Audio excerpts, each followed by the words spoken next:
Welcome to Chapter 2, Verse 9 of the Yoga Sutras. My name is Sylvia Mordini. I'm the founder of Life Inspired and Alchemy of Yoga. It's a joy and delight to bring you this last klesha.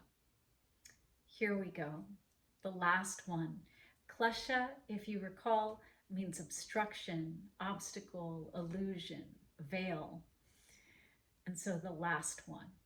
We've made it so far. So a couple key points that we'll make as we go along, but the simplest explanation of this klesha is fear of death. But it is actually so much more. So we could stop there, but that doesn't go far enough to understand how you could apply this or how it shows up in your normal day-to-day life. One of my favorite translations is from Paul Harvey, who writes, "Yoga is about looking inwards at what we fear most, rather than looking outwards at what we desire most. Yoga is about looking inwards at what we fear most, rather than looking outwards at what we desire most." Take a breath into that awareness. Open mouth exhalation.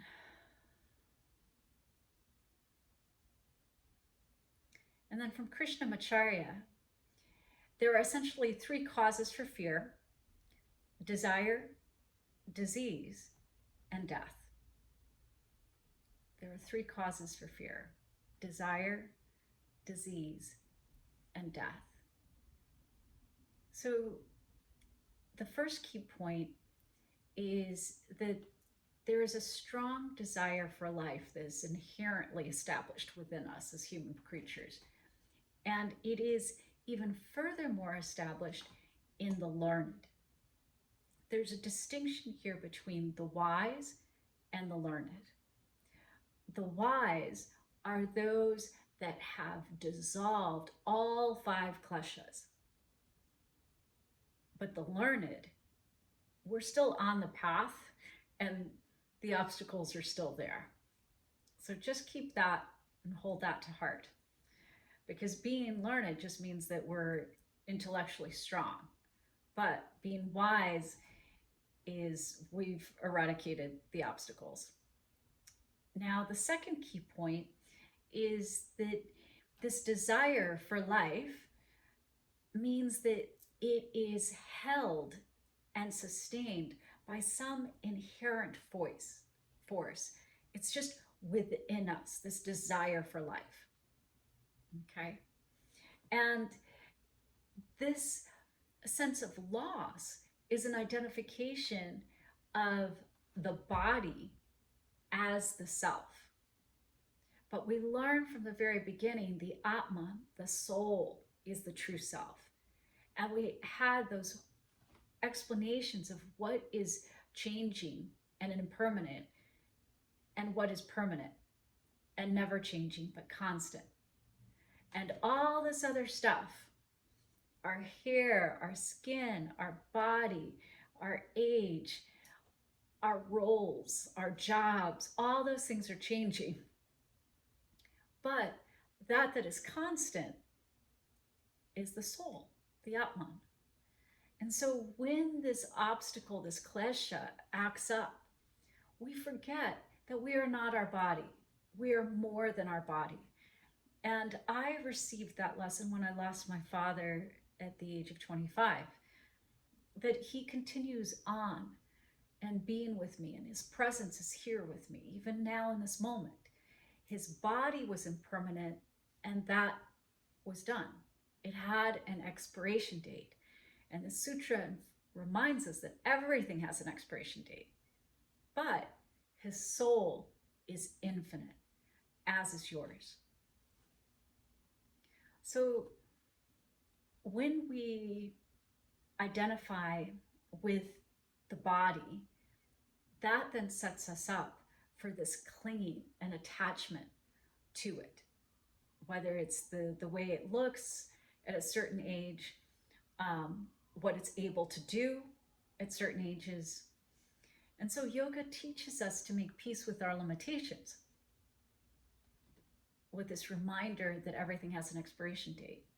You know, maybe at 20, you're able to jump out of bed and like just go out for a run, no warm up.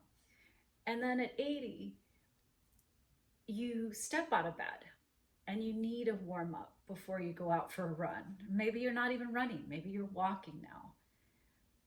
So, what you were able to do at 20 is different than what you're able to do at 80.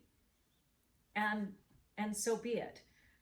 We don't need to identify with the body as a vehicle of judgment for our happiness or how we're doing, because of course, the moment that we are born, we start dying. Let me say that again. The moment that you take your first breath as a human being, you begin dying.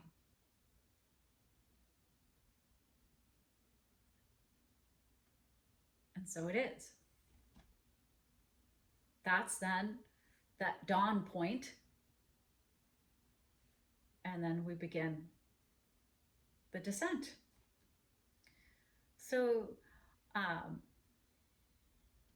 everyone is born with some aspect of avidya, this ignorance, innocence, the not knowing.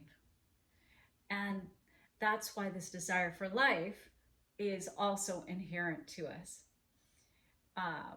Another key point is, remember in 2.7, 2.8, the pull at fleeting pleasures, the pushing away at the dukkha, the pain. I want this, sukha, I don't want that, dukkha.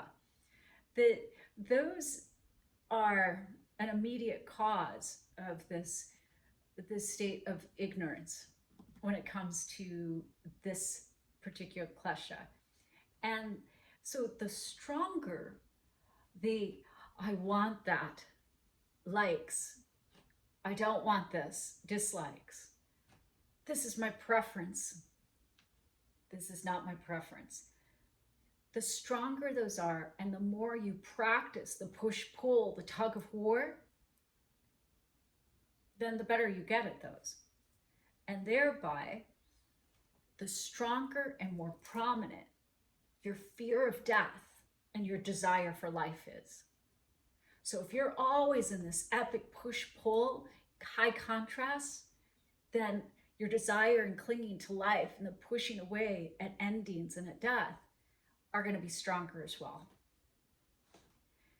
The next point is, not only does everything have an expiration date, but the sooner we can make peace with impermanence, the sooner we actually start living life more fully.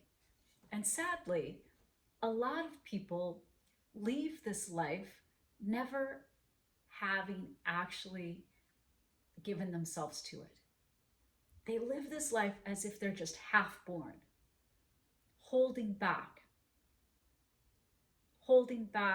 half living. So this is where the spiritual practice is so important, to never half love anything, never half love anyone, never half do anything. Like, go for it. Live fully. Be fully born in this experience of your humanity, because this is not for very long, even if it's 100 years, even if it was like 200 years. So be in it. It has an expiration date. That's no joke. You already know that. So instead of pulling back, go forward and stop waiting. This is not a rehearsal. This is it. You don't get to do today over again, because today has an expiration date. And the sun rises, the sun sets, the moon rises, and the moon sets, and then it's another day. So holding back is not the answer. That does not bring happiness or connect you to your true self. So really show up and be fully in the experience and embrace all of it, the full spectrum of emotions that you have. the shadow, the light, the challenges, the growth points, and those things that give you pleasure. But embrace it all instead of the pushing and pulling. So for me, I've had to do some work to heal my heart with this sutra because one of my core wounds is abandonment. My father passed away suddenly when I was 25 years old, so it felt like the death of my life, not just his life. I felt a dying. I felt like it was the dying of so many parts of my life and my innocence, uh, not having a supporter, somebody that believed in me unconditionally, the loss of the masculine in my life, so many uh, micro traumas that came as a result. And so, what happened with this manifestation of the abandonment wound is that I became afraid of everyone leaving me, friends, beloveds, that everyone was going to leave me. And so in relationships, I would self sabotage so they wouldn't have to leave unexpectedly. And instead, I would push them out. If they left unexpectedly, which felt like a death to me, I felt like it would be the end of my world and that I wouldn't be able to take it. I've already had so much trauma in my life. But if I tested them, you're really not going to leave me. You're not going to leave me. You're going to stay here. You're always going to be here for me. Then I would just push and push and push until they left, hastening the cycle, making it go faster, like timelines squashed, than what it already would have been.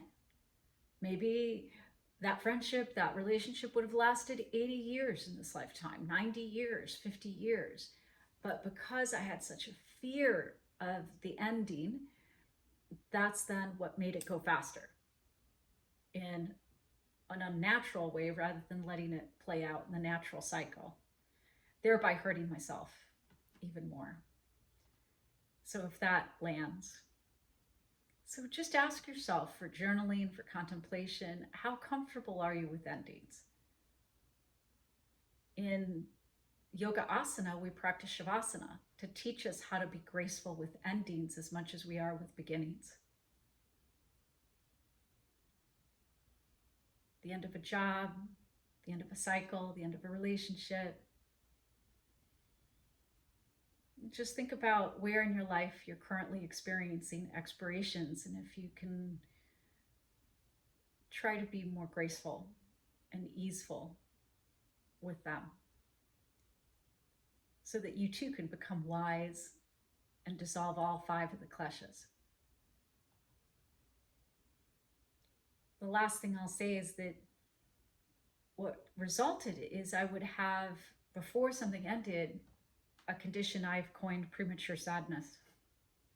Before the end of a program, the end of a season, I would get sad in advance, in this future sadness of the ending. And that would take me out of the enjoyment that's so short of this present moment. And so be careful if that's a manifestation for you as well. And just stay present to the true self. Everything has an expiration date, but show up fully. Be blessed by what it is in this moment. What's happening now? And what's happening now is amazing and all for you, about you, in this co-creative experience with the universe. From my heart to your heart, to the heart of this benevolent world, may you love yourself, love your day, and love your life.